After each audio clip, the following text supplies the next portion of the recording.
E aqui reiniciamos, nós vimos já duas partes, uma que é o arcabouço jurídico brasileiro, né, que demorou mais, e a segunda aí, algumas preocupações com conluio, com corrupção, os PMIs, e iniciamos agora a terceira parte, que é a questão da comunicação com a sociedade de um projeto de longo prazo. Eu tinha anunciado antes, quando eu botei os 3 pontos, então nós temos aí a necessidade de audiências e de consultas públicas para quem está acompanhando, página 22 a 23. Audiência pública. A lei 8987, nem a 9074, tampouco a 11079 de 2004, eles fazem exigência, essas leis não fazem exigência de audiência pública. Tá certo? Contudo, a lei 8666, lá no artigo 39 dela, no caput do artigo 39, já diz que sempre que o valor estimado para uma licitação for superior a 100 vezes o limite previsto para a utilização da modalidade de concorrência, que desde 1998 é 1,5 milhão, então 100 vezes dá 150 milhões de reais. Então, toda vez que a estimativa desse contrato for superior a 150 milhões de reais, é obrigatória a realização de audiência pública.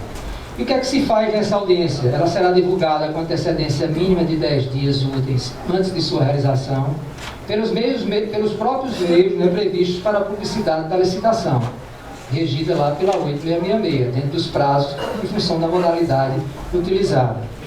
Tá certo? E ela será concedida pela autoridade responsável com antecedência mínima de 15 dias úteis da data prevista para a publicação do edital. Ou seja, precisa ela ter sido concedida pelo menos com 15 dias úteis de intervalo aí para que o edital venha a ser publicado. A colocação da gente é que isso não é para ser pro forma, é para discutir realmente com a sociedade. Né? A audiência, os interessados terão acesso às informações e direito a se manifestarem. E precisam essas informações serem passadas de uma forma clara. Imagine uma hidrelétrica, a construção de uma hidrelétrica, né, que atinge determinadas regiões de interesse de índios, né, de interesse de cidades, de municípios inteiros. Essas discussões precisam ser postas. E a audiência é essa oportunidade de discussão. Consulta pública, ela é exigida para as concessões patrocinadas e administrativas, certo? Está lá no artigo 10 da 11079. Ela se faz a divulgação pela imprensa oficial, pelos jornais de grande circulação e meio eletrônico, e fixa-se um prazo mínimo de 30 dias para recebimento de sugestões. Ou seja, na consulta pública é aberto um prazo para que haja contribuições das pessoas interessadas, dos interessados em relação àquele projeto, certo? E o fim desse prazo tem que ocorrer pelo menos 7 dias antes da data prevista para a publicação do edital. Então, a necessidade da consulta pública. Na prática, qual é a diferença? Na audiência é a possibilidade de manifestação oral e presencial. Qualquer um pode chegar lá e se pronunciar, terá que ser ali registrado o que ele está colocando e terá que ser analisado também, não é só o registro, também a análise daquilo, tá certo? Então, nessa manifestação oral e presencial, na audiência. Na consulta pública, as contribuições são escritas, que perguntam sempre a gente aqui no Tribunal de Contas: eu posso fazer misturar os dois instrumentos? Sim, eu posso fazer uma audiência abrindo uma consulta pública, né, realizo a audiência, passo os 30 dias e termino a consulta pública. Ou posso iniciar com uma consulta pública e fechar com uma audiência pública depois dos 30 dias. Então, a possibilidade de se utilizar os dois instrumentos de uma vez só, mas preservando o caráter aí da audiência pública e da consulta pública. Nós tivemos aqui o estacionamento, não sei se vocês se lembram do estacionamento, os estacionamentos que iam ser construídos na prefeitura, no município do Recife, mediante uma licitação pela prefeitura da cidade do Recife. E não tinha justamente sido realizado nem audiência, nem consulta pública. Um dos pontos que eu, como auditor, questionei era a necessidade da discussão do projeto. Era a construção de 17 estacionamentos, né, Carlos? 17 estacionamentos no município de Recife, que seriam cobrados, esse estacionamento, prédios públicos que iriam ser construídos e que seriam ser mantidos por uma concessão, no caso, administrativa. Era administrativa. E não tinha sido realizado, né, e que nós entendemos que a sociedade precisava participar dessa discussão. Houve, nesse intervalo, que não valeria para atender aqui a legislação, uma realização de uma audiência convocada por uma que era, a época era vereadora aqui, que era a Priscila Kraus, né, que nós fomos à Assembleia justamente para discutir, primeiro com alguns grupos. Mas há a necessidade de que isso seja discutido de uma forma mais ampla, né, e não simplesmente fique para cumprimento. Nós fomos a uma audiência pública que cumpriu a formalidade. Eu fui como auditor aqui, representando o tribunal, apesar de mas indo lá realmente me apresentando como auditor, que foi realizada entre um feriado imprensado. Era uma segunda-feira, tinha um feriado na terça, e a audiência foi realizada na segunda-feira. É óbvio que a data que foi escolhida não é adequada, né? Porque, ou seja, se você quer a participação popular, se você quer realmente que é necessário, então você precisa, que isso aí seja bem. Pode ser realizadas várias, a NTT costuma fazer audiências itinerantes. Ela sai por vários municípios onde você tem as linhas de transporte que vão ser concessionadas e você faz a audiência itinerante. Ela vai para aqueles vários municípios para discutir realmente as necessidades. E o caso de concessões comuns em que não se ultrapasse o limite exigido para a realização obrigatória da audiência. Nós vimos recordando a exigência de audiências públicas pelo artigo 39 da 8666 e de consultas públicas pela legislação aplicada aí às PPPs, a 11079. Mas quando não tiver esse limite não ultrapassar para as concessões comuns, exige-se, obviamente, publicação prévia ao edital da licitação de ato com a justificativa da conveniência do outorga e a caracterização do seu objeto, área e prazo. Críticas minhas é de que o que eu preciso é disponibilizar informações à sociedade, aos interessados, e não que aquilo fique restrito aos que estão modelando a licitação. Um outro instrumento, rapidamente, é o do roadshow, que justamente tem esse objetivo de discussões, mas além de discutir, não há exigência legal para isso daí, não exige legalmente que se realize, mas a gente faz um indicativo que seja realizado para que isso, inclusive, se busque interessados. Ou seja, olha, um interessado me apresentou, eu estou analisando isso daqui, eu preciso divulgar com outros interessados, porque o sistema de PMI funciona da seguinte maneira: ele corre o risco de elaborar os estudos, mas ele pode não ser o vencedor da licitação. Na prática, isso dificilmente ocorre, ele sempre é o vencedor da licitação. Mas, em quase todos os casos que eu não conheço nenhum que tenha saído diferente. Ele sempre é o vencedor. Mas poderia não ser o vencedor da licitação. E ele só vai ser ressarcido daqueles custos do que ele fez no projeto se o vencedor terá que pagar a quem elaborou os projetos. É essa a lógica posta, certo? Na Lei 8987 é desta forma. Então o roadshow, além de conhecer o mercado, a gente divulgar para que outros interessados também possam fazer esses estudos e aí apresentar suas propostas. Já falei sobre isso daqui, que é a necessidade de conhecimento. E, no meu entendimento, você iniciar um procedimento licitatório sem a devida divulgação, não é só o cumprimento da consulta, não é só o cumprimento da audiência, é que haja realmente essa participação popular, não é? Que haja esta divulgação. No meu entendimento, geraria a nulidade de todos os atos praticados. Não é? Alguns da doutrina, uns são mais rigorosos, outros não, em relação à necessidade. Então não é cumprir simplesmente o que está na lei, é divulgar com a sociedade um saneamento básico aqui para 14 municípios da região metropolitana, mais um município de Goiânia, que é uma continuidade da região metropolitana, sem discussão, não é? Com os próprios municípios, inclusive, né? Ou seja, ser posto de cima para baixo, não é? E sem haver realmente a participação social, tá certo? Passamos aí agora para a página 24 a 32, e é onde eu vou me ater um pouquinho mais, que é essa questão da diferença de obrigações de investimento e obrigações de desempenho. Espero conseguir passar essa distinção, tá certo? A primeira pergunta é o que é que a gente encontra na Lei 8666 em relação ao conceito de projeto básico. É muito comum, como a gente ouvir em congresso, em encontros, aquela PPP foi realizada, não tinha projeto básico nenhum. Aí a pergunta, é obrigatório ou não um projeto básico? Não é? Seja a pergunta que permeia toda essa minha exposição aqui deste item, e aí eu vou introduzir esse conceito, né, de obrigação de investimento e obrigação de resultado. Quando você vai para o projeto básico na 8666, representa o detalhamento das características do objeto, e o orçamento é parte integrante do projeto, certo?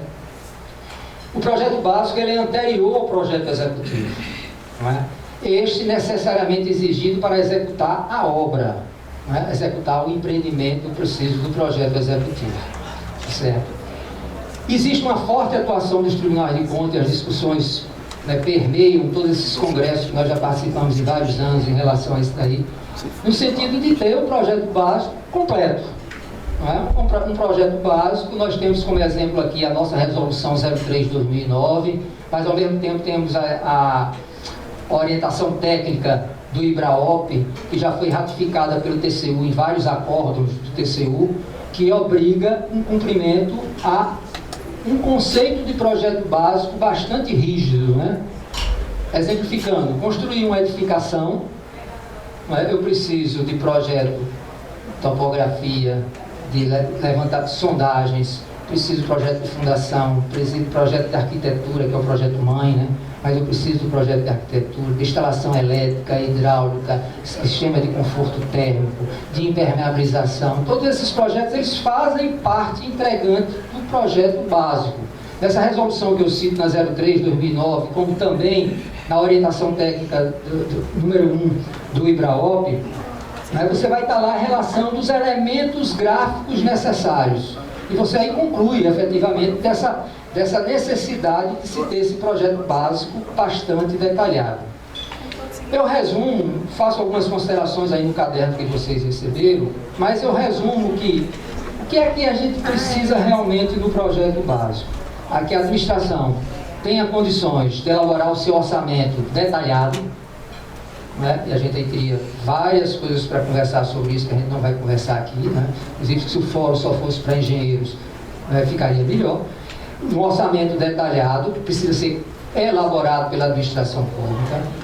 Os interessados, quem está lá, eu já trabalhei na iniciativa privada, né? Então, se não receber aqueles elementos, se eu não conseguir elaborar a minha proposta em função daqueles elementos, isso não é um projeto básico. Porque eu preciso ter as informações para que eu elabore a minha proposta e não eu copie o orçamento da administração pública, como é comum, não é? Sabemos que muitas vezes, muitos licitantes simplesmente reproduzem e dão um desconto único no orçamento elaborado pela administração pública, que já é falho porque não foi feito dentro de um conceito de projeto básico, que é tão exigido, né, dentro da jurisprudência vindo dos tribunais de contas. O contratado precisa executar também esse objeto. Caso necessário, ele complementa aquele projeto básico, que aí se teria o projeto executivo, que é um detalhamento a maior para a execução. Mas essas condições já estariam postas para que tanto a administração pública como a iniciativa privada elabore os seus orçamentos. E também, por último, dentro de um resumo, é a necessidade de bem acompanhar a execução da obra. Se eu não tiver um projeto que dê condições para que a fiscalização bem exerça esse papel de cobrar qualidade daquilo que está sendo executado conforme foi planejado, ele não vai servir para esse conceito de projeto básico, né, do que estaria posto aí na 8666. Tá certo? Isso ficamos aí paradozinho aí do conceito na 8666. A lei de pregão, trazida aí como novidade, a gente sabe que ela não foi feita para obras e serviços de engenharia, mas já existe a admissão aqui, citei, por exemplo, o nosso Tribunal de Contas que já admite, outros também já admitem, desde que seja um serviço comum. Teria havido alguma novidade com esta lei, já que ela é tida como um papel de modernidade, uma lei enxuta, sucinta, 13 artigos, não é? Houve alguma modificação desse conceito? Mesmo na própria doutrina você não vai encontrar. Você pegar Marçal Justin Filho, você vai dizer, olha, no pregão, o projeto básico se confunde com o projeto executivo, porque você tem que ser muito mais exigente dentro de uma licitação realizada no pregão do que você seria numa licitação realizada pela 8666, simplesmente. Vai estar lá as palavras de Marçal nesse sentido. Então não houve nenhuma flexibilização, vamos dizer assim, desse conceito. Por objeto ser comum, que você precisasse ter um projeto menos rígido do que o projeto básico exigido pela lei 8666. A lei do pregão não traz isso, nem os decretos decorrentes dela, nem a doutrina decorrente da interpretação da lei 10.520 traz nenhuma colocação nesse sentido de flexibilizar o conceito de projeto básico. Tá certo? Chegamos então na 8987 e na 9074. Estão lembrados que a 8987 é de 95, fevereiro de 95, a 9074 é de julho de 95, tá certo? E não tinha lei de PPP à época, né? Não existia conceito de concessão administrativa nem de concessão patrocinada. A gente só tinha o conceito de concessão, que nem que se chamava de comum. O que é que dizia, o que é que diz essa lei aqui? Desde a sua redação, quando for diferente mudar, eu digo que tem mudado em função das alterações.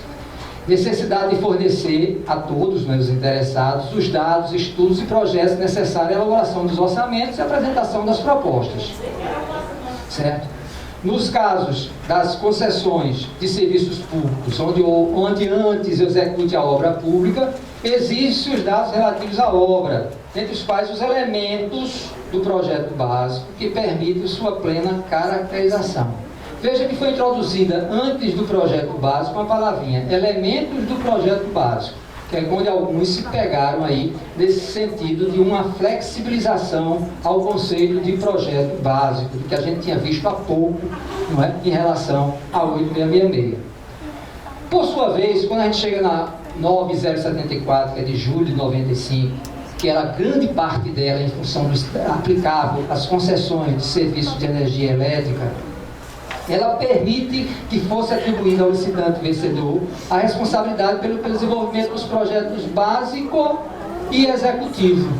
Ou seja, o projeto básico não seria mais uma permissão para que o projeto básico não mais fosse realizado pela administração pública, e sim já atribuído ao parceiro, ao contratado, né, ao parceiro privado. Mas isso especificamente em relação aos serviços de energia elétrica. Tá certo? E aí gerou totalmente uma discussão na doutrina. Ora, eu não tenho mais, a palavra foi usada, elementos de projeto básico. Eu permito para concessões de serviços elétricos de que o projeto básico seja feito pela iniciativa privada também. Tá certo? Então, como é que eu devo tratar isso daí na hora da realização da licitação? O que é que os tribunais de contas vão ter ou não que exigir? Em resumo, isso é um ponto bastante polêmico, que ficou em bastante tempo, que fica em bastante, ainda tem muita discussão em relação a isso daí, e daí é que eu vou introduzir a questão de obrigações de investimento e obrigações de resultado. O que é importante é que você caracterize aquilo que você precisa, você ter informações necessárias para caracterizar o seu objeto, função daquela concessão de serviço público, quer inclua ou não obras públicas. Não se só faz projeto para obras públicas, né? Se faz planejamento, se faz projeto para não ser também o que não inclua infraestrutura. Permitindo que quem está lá do outro lado, na iniciativa privada, seja capaz de elaborar suas propostas. Não é? Isso é básico. Ou seja, se eu der informações suficientes para o outro lado apresentar a proposta, aquilo não pode ser caracterizado como um projeto que possa ser levado para uma licitação. Não é? 8666, pregão, 8987, 9074. Chegamos nas PPPs.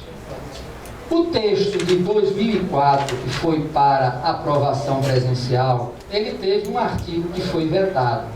Porque nesse artigo eu transcrevo, ipsilíteres, no material que distribuí para vocês, o texto lá do veto presidencial, que era no sentido de que dava a entender de que o edital possibilitava de prever a responsabilidade do contratado pela elaboração dos projetos executivos das obras. E o texto lá do veto diz, ora, isso é voltar para a Lei 8666. O mundo está tratando diferentemente. O objetivo nas parcerias público-privadas é que eu vá buscar a expertise da iniciativa privada e que eles façam também o projeto. É o que está lá no texto reproduzido para vocês, que eu não pus aqui. Tá certo? Então é assim que foi lá, no sentido de se ganhar eficiência. Expertise da iniciativa privada vezes ganho de eficiência da administração pública. E que aí que os projetos executivos também possam ser elaborados pelo contratado.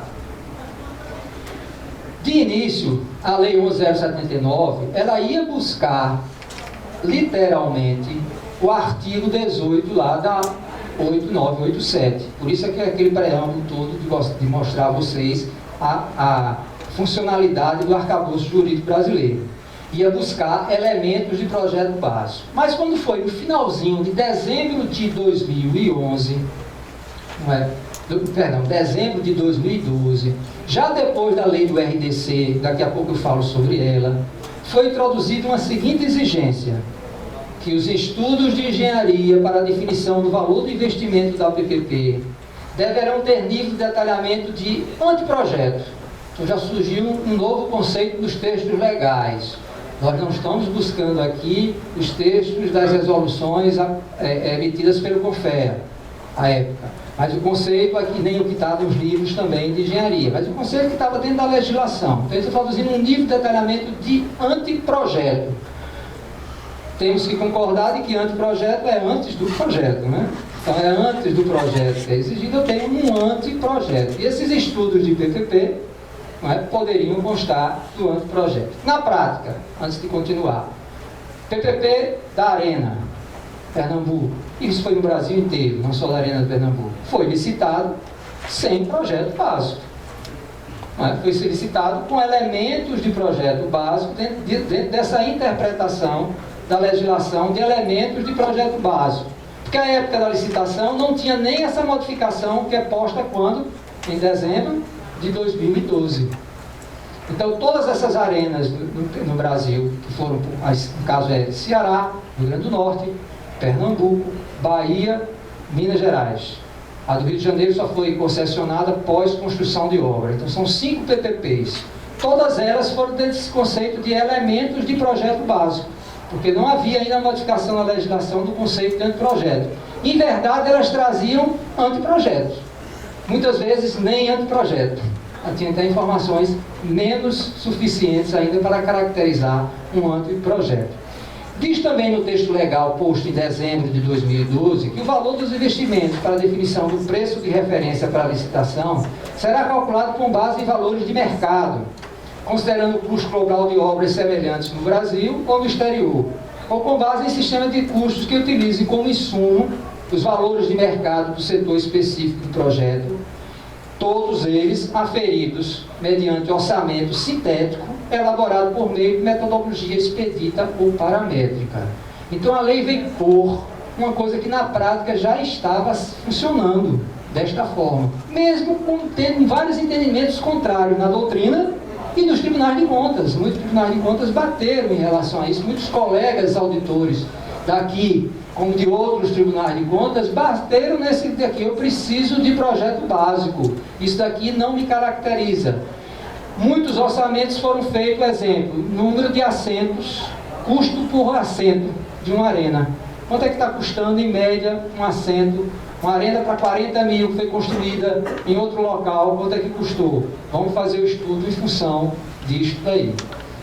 Isso não é bem simples, as coisas na prática não funcionam desta forma tão simples, desse exemplo que eu lhe dei. Mas se o exemplo de construir uma rodovia, eu apresentar simplesmente o traçado da rodovia e dizer que eu vou pegar uma rodovia que já foi construída, que eu tenho um controle daquele custo, e deu tantos R$1.000 por quilômetro, e transportar esse custo, né, reais por quilômetro, para o outro projeto. E na prática isso não funciona bem. Mas isso é o que está posto na lei vigente, alterada em dezembro de 2012, do conceito de anteprojeto. Tá certo? Eu vou me adiantar um pouco, porque talvez seja melhor agora, pensando aqui. A lei do RDC, que ela é de agosto de 2011, essas datas são importantes. Ela já trouxe este conceito de a administração pública repassar para o contratado a elaboração do projeto, que é o conceito de quê? De contratação integrada, regime de contratação integrada, RCI, dentro do RDC. E explicitamente, na lei do RDC, na 12462, você tem lá explícito do que eu preciso dentro do projeto. Só que, na lei 12462, ele inclui como conceito de anteprojeto sondagem, topografia, no caso de uma arena, o projeto arquitetônico, a concepção de um projeto arquitetônico, porque sem ele não daria para construir uma arena, né? Você tem saber como é que você já vai bolar aquilo ali, a concepção arquitetônica já estaria aí posta na 12462, no conceito de contratação integrada, que é quando eu repasso à iniciativa privada também a elaboração do projeto básico. Os decretos disciplinadores, tanto nos municípios, estados que assim o fizeram, como também na União, também veio detalhar mais o conceito de projeto, de anteprojeto. O DENIT melhorou bastante, fruto da atuação do TCU em relação a esse conceito de anteprojeto para a rodovia, mas nada impede de que você licitasse também na contratação integrada, que você licite com um projeto detalhado. Não existe essa exclusão, que é onde eu vou entrar mais à frente. Resumindo, falei muito, né? Eu tenho 8666 estanque, um rigor no entendimento do que é projeto básico, dentro da necessidade de haver um detalhamento, que terá que ser feito pela administração pública antes de licitar. No pregão não houve nenhuma flexibilização.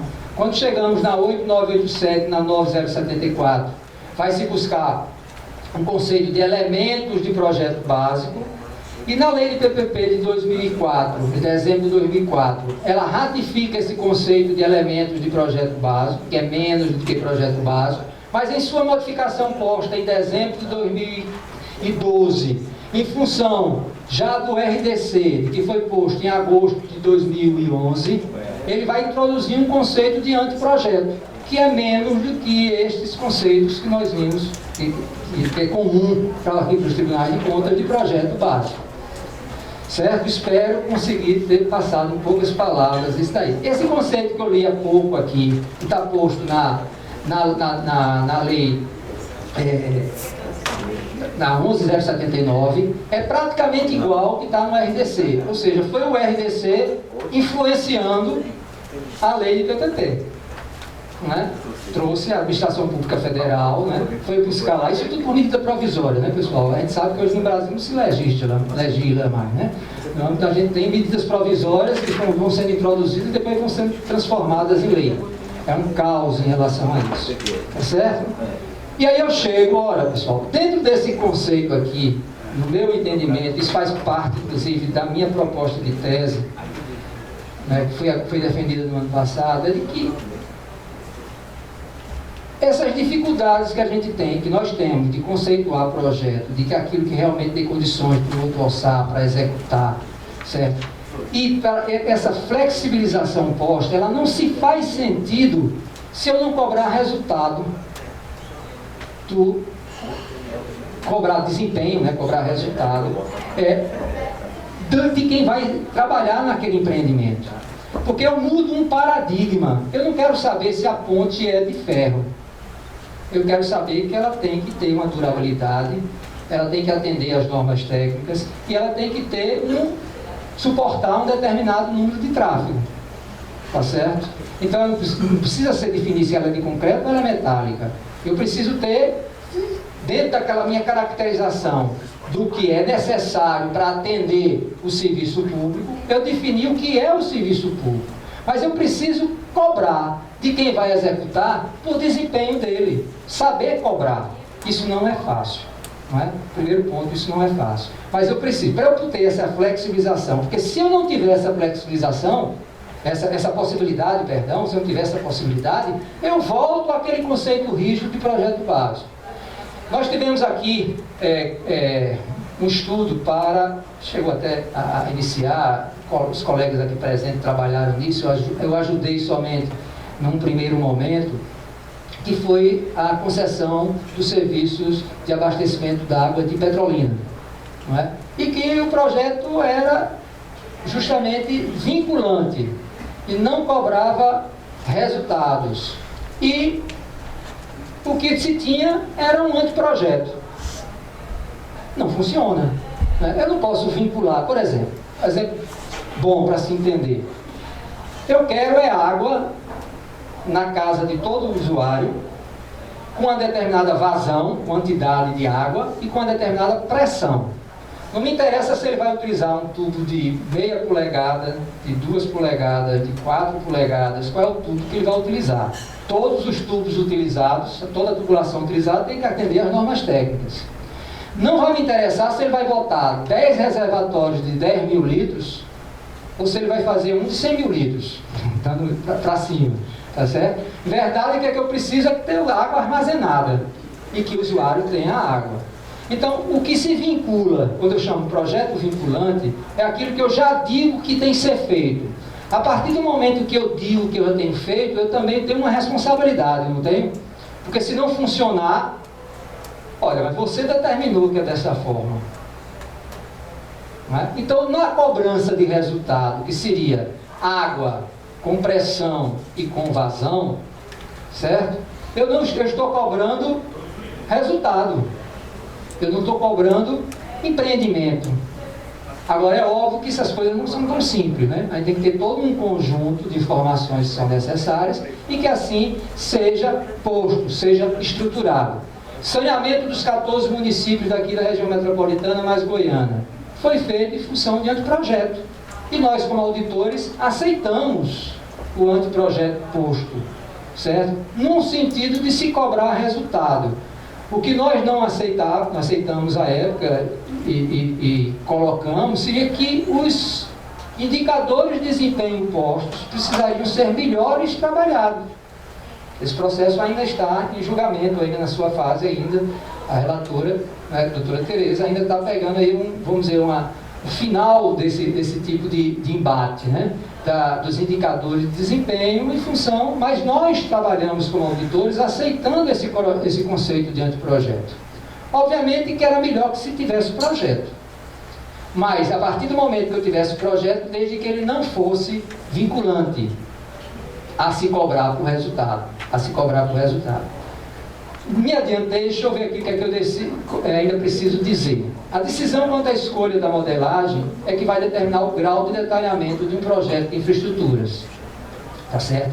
Em se entendendo que a iniciativa privada possa agregar sua experiência para a elaboração dos projetos, e sob a condição de que a contratação incluirá, além da execução das obras, a gestão da infraestrutura, isso é importante. Não é somente a execução da obra, mas também ter um acompanhamento do desempenho operacional.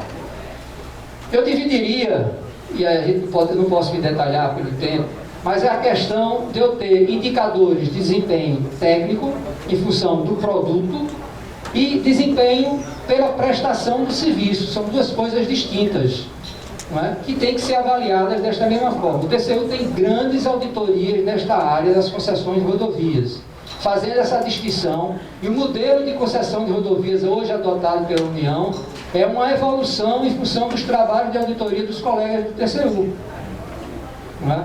Em que trabalharam muito bem nesse sentido de se evoluir para uma cobrança de resultados, e não para uma cobrança de projeto, mas uma cobrança de resultados.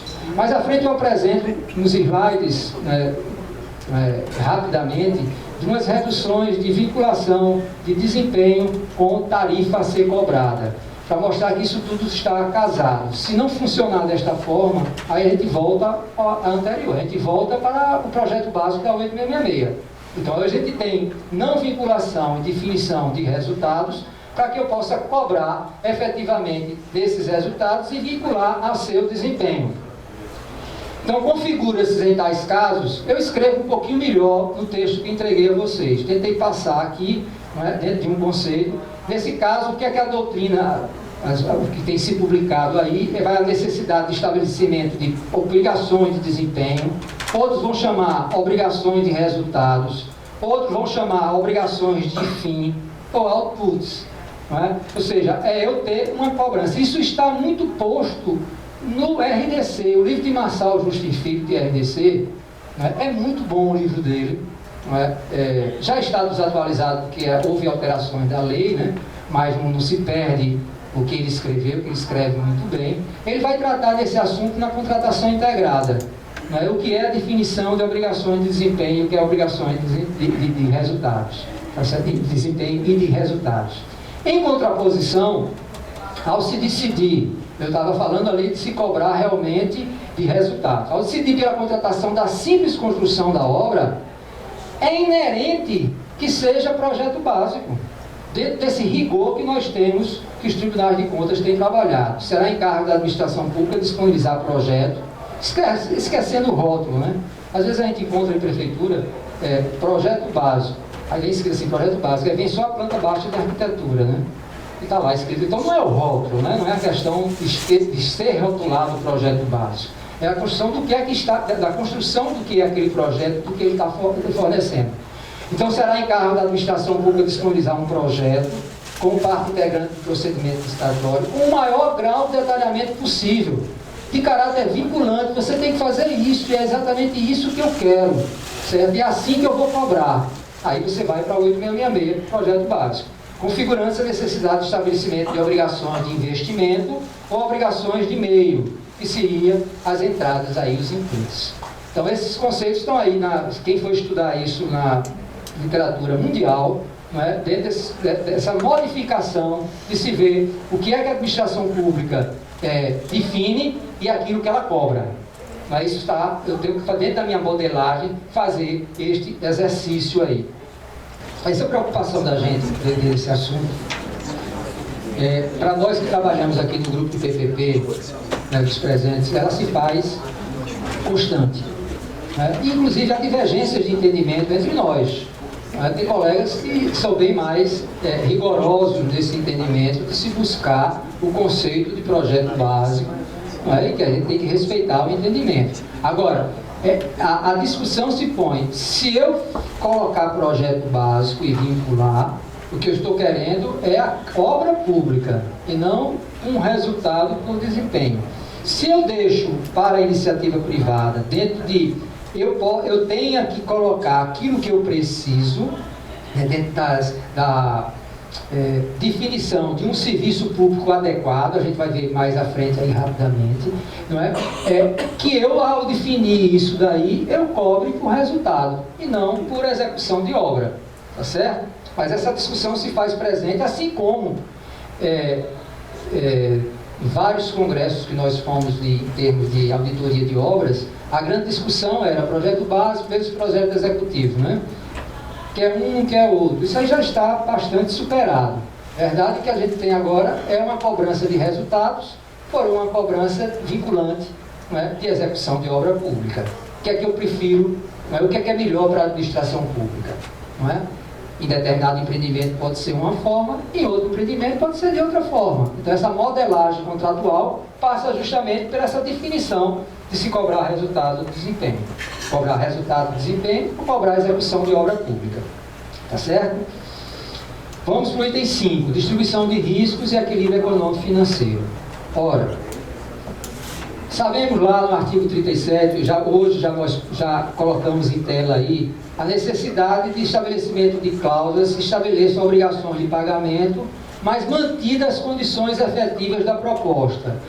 Isso é quase dito pelos advogados aí, até em defesas, né, que nós encontramos, quase como um mantra, né? Tem que se manter as condições efetivas de proposta. É sagrado isso daí que está lá na Constituição. Tem um certo entendimento, uma certa discordância de tratar isso de uma forma absoluta. Principalmente quando a gente vai para o caso das PPPs, porque isto é ressalvado em função dessa manutenção das condições efetivas de proposta, em função dos riscos que foram distribuídos. Certo? Em função do dispositivo constitucional, lá do 3721, saíram três procedimentos. Um procedimento de reajustamento, corrigir o valor do contrato em função de uma determinada data base, que é a data da apresentação da proposta ou do orçamento a que se referir. Tem a questão da compensação por atraso de pagamento. Se eu não pago até uma determinada data, é justo que o contratado receba uma correção, entre aspas, em função deste atraso. Uns chamam atualização financeira, outros vão chamar de compensação por atraso. E em terceiro, a questão da manutenção do equilíbrio econômico financeiro inicial, dentro daquilo que não era esperado, ou que mesmo que fosse esperado, o fato ocorrido trouxe consequências incalculáveis, né? Ou seja, que não eram calculadas anteriormente, mas estaria dentro do conceito de manutenção do equilíbrio econômico financeiro. A pergunta é: a legislação aplicada às concessões modificou esse conceito constitucional posto na 8666 dentro desses três princípios? Vamos ver. A Lei 8987, que é elaborada com foco na prestação de serviços públicos e a cobrança de tarifa, ela ratificou o que está na 8666, apresentando a possibilidade de previsão do mecanismo de revisão das tarifas, acrescentou, e ressalvou os impostos sobre a renda. Ela deixou claramente aí a não incidência de alterações em função de impostos sobre a renda. Isso já é polêmico, a doutrina bate muito em cima disso, dessa ressalva em cima dos impostos sobre a renda. Fazendo uma parte aí, lembre-se da nossa atuação como auditores de engenharia, na questão da construção de um BDI, de qual é o BDI que deve ser adotado. No BDI nós temos lá o TCU, a partir de um determinado momento, acho que é Sunda 262, não me lembro mais, alguém me ajude aí, mas a um determinado momento disse: olha, não pode entrar no BDI os impostos sobre renda, o IR, pessoa jurídica, o RPJ, como também a CSL, a contribuição social sobre o lucro. Isso tem sido muito debatido, porque já existe uma construção dentro do próprio TCU para reavaliar esse tipo de análise. Isso para obras públicas, que obviamente há repercussão também nas concessões, na formação de preços, isso daí. Mas na Lei 8987, ele veio trazendo explicitamente a ressalva quanto aos impostos sobre a renda, que não poderiam causar nenhum reequilíbrio aí, a revisão de tarifas em função disso daí. Toda a redação da 8987, quem for ler, quem já leu, vai verificar que ela é uma construção em cima de serviços públicos, tarifas de serviços públicos. Então ela possibilita aí a revisão das tarifas. Ela não desconstruiu nada que está posto na 8666, que foi construído em função de um dispositivo constitucional. Tá certo? A Lei 11079, tentando responder ao meu questionamento, saber realmente se alterou, além de trazer como uma de suas diretrizes a repartição objetiva de risco entre as partes, ela exigiu cláusulas contratuais tratando. Quais são as cláusulas que ela trata? Veja que ela exigiu, a diretriz dela é a repartição objetiva de riscos.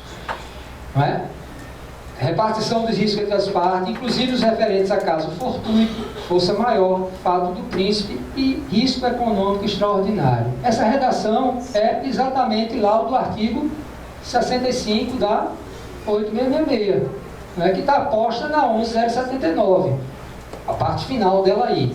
Caso fortuito, força maior, fato do príncipe e área econômica extraordinária. Tá certo?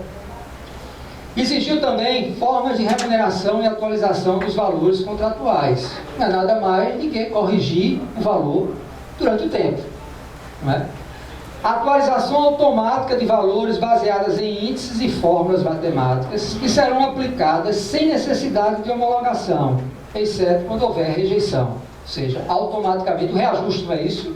Não é? Eu reajustar automaticamente. Eu preciso fazer aditivo para reajuste? Não, um simples apostilamento. Também a lei veio aí a 11.079 ratificando essa lógica, tá certo? Em suma, um contrato precisa ter uma matriz de risco claro. Vocês vão encontrar isso bem tratado por Maurício Portugal, dos livros dele, os 2 livros dele, em artigos. No novo livro que ele lançou agora recentemente, ele também volta a tratar disso daí. Vão encontrar na jurisprudência do TCU em relação à exigência dessa matriz de risco clara, certo? Que é alocando o risco para a parte que tem melhor condições de assumir aquele risco. Quer seja o risco político, o risco político em princípio tem que ser assumido por quem? Qual é a lógica de quem assume o risco político? Mas a administração pública, né? Como é que o particular vai ter condições de colocar a assunção de um risco político? Então tem que ser assumido pela administração pública. O risco de execução da obra, ele tem que ser atribuído a quem? Se o projeto não é vinculante, o risco da execução da obra ele tem que ser atribuído a quem? A iniciativa privada. É óbvio que a administração pública não pode mais assumir risco de execução de obra. Tem que ser atribuído. Que é uma grande crítica que nós fazemos como auditores, dia a dia aqui, quem analisa editais de licitação, é a fragilidade dos conceitos postos no regime de contratação. Mesmo à luz da 8666, não consegui entender o que é uma empreitada por preço unitário, a diferenciação da empreitada por preço global. Isso leva, a evolução disso leva também a esse mesmo tipo de discussão na Lei 11.079, na Lei do PPP, como também na 8987. Então, um contrato não é nada mais do que uma distribuição de riscos. É assim que deveria ser, inclusive pela 8666, ao se definir um regime de contratação. Então, sabendo distribuir esses riscos, quem puder também leia a evolução em função da auditoria do TCU, do que o DENIT tem produzido em relação a riscos. Está muito bom o trabalho deles, mais pela função não das PPPs, porque o DENIT, quem contrata a PPP, quem contrata a concessão, melhor dizendo, né, é a ANTT, né, que é a Agência Nacional de Transporte Terrestre, mas o DENIT contratando obras públicas mediante o regime de contratação integrada, né, regime de contratação integrada do RDC, evoluiu muito na questão da matriz de risco. Aqui no estado de Pernambuco, a lei, ou melhor, o decreto que disciplinou a lei da 12462, que é do RDC, ele exige para a contratação a matriz de risco, para a contratação integrada a matriz de risco, que a própria lei não faz essa exigência explícita. A lei do RDC também traz como uma de suas diretrizes a repartição objetiva de riscos, mas não faz a exigência explícita. E o nosso decreto aqui estadual, que também precisa ser atualizado, porque a legislação já evoluiu, principalmente em relação ao conceito de contratação integrada, mas ele faz a exigência da matriz de riscos. Isso é uma evolução. A matriz de risco, quem for pegar, eu não trouxe, a gente iria ia se detalhar muito aí, e eu falo muito, e onde eu teria como eu repartir esses riscos de uma forma que eu atribua a parte que tem mais condições de assumir aquele risco. E é assim que se constrói uma modelagem. Né? Que é o que eu terminei de dizer. Ok? Vamos avançar?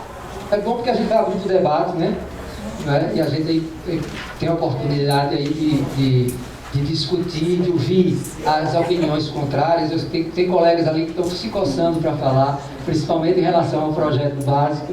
né, e ao projeto executivo, já sei, já conheço as colocações, mas é isso que a gente vai buscar na literatura mundial.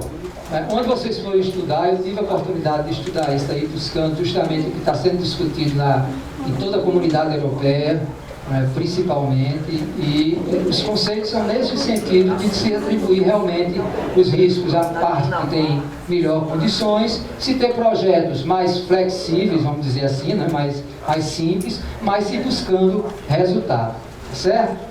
E passamos para o item 6.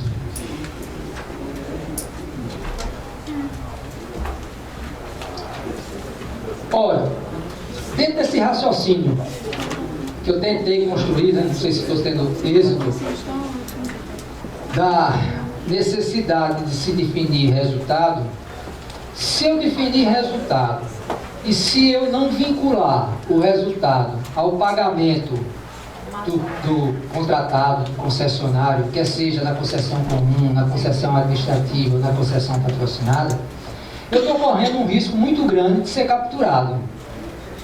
Porque se eu tenho uma fragilidade no meu projeto e não é fácil construir os indicadores de desempenho, isso na prática nós sabemos, né? Vemos aí na Compesa. Não conseguimos construir esses indicadores de desempenho que realmente me cobrem resultado. Isso ficar só numa discussão teórica de nota, né? Dê uma nota maior ou dê uma nota menor, e não vincular a que ele receba menos pela nota que ele recebeu, isso é tudo inócuo, no meu entendimento. A minha construção é de que eu preciso vincular desempenho desde que eu vincule a pagamento. Se você não trabalha bem, você recebe menos. É óbvio que algum de vocês dizia, mas não existe um limite aí para ele não receber nada. Concordo, né? Inclusive para a extinção contratual, declaração da caducidade. A caducidade ela é declarada pela prestação de um serviço inadequado. Então, se eu chegar a um limite que o serviço não esteja adequado, ele não recebe nada. E eu fujo de uma situação, já me adiantando, depois só na questão posso recordar, eu fujo de uma situação que a administração pública pouco pratica e quando pratica não tem resultado, que é o instrumento de multa. Quem de nós aqui como auditores vê cobrança de multa efetiva, né, em relação à execução dos contratos? Os contratos param, né, as obras ficam inacabadas e isso volta, consegue realmente vamos dizer, entrar na justiça contra essas empresas e isso volta para a administração pública. É muito difícil, né? Vai para a justiça, são anos e anos que se passam, os advogados melhores contratados, a gente tem aqui o exemplo da BR-232, que não foi nunca recebida, né? Fruto de atuação de colegas nossos auditores, a duplicação de uma rodovia importante aqui, conselheiro Sebastião Reverso, e que foi duplicada e de que a qualidade executiva não é adequada e de que essa obra não foi recebida pelo governo do Estado ainda, mas o processo